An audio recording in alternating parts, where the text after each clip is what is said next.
Seriously जहाँ को बैगण खाଇବା पसंद से यही रेसिपी थोड़े निहाती भाव में ट्राए कर। फर्स्ट गोटे बैगण नब ताको बहुत भलसे धोईकी एमती राउंड राउंड टिके मोटा सेप्रे काटिदेव।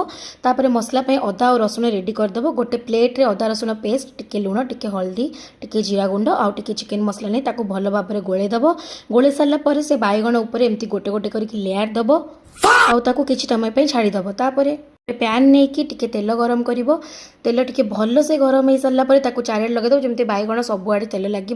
बैगण एमती गोटी गोटी की नहीं छाणिला परिका भाजीदेव ताको पूरा डीप फ्राए होगापाई छाड़ीदेव। तापर आम टिके नबा दही दही सेम प्रोसेस रे टिके लुण टिके हलदी टिके जीरा गुंड टिके चिकेन मसला आउ टिके चिली पाउडर मिसेकी एमती गोलेदेव। ये देखो बैगण आमर पूरा भाजी आसला एमती पूरा बैगण फ्राए होगा जो वेट करेंगे। तापर आम बनई जो दही थिला ताको ऊपर ऐड करदेवे टिके चिली फ्लेक्स आउ तादरे टिके कसूरी मेथी पकईकी बनीगला आमर टेस्टी टेस्टी दही बैगण। आपको आप भात रुटी परोटा सबू सांगे ट्राए करेंगे।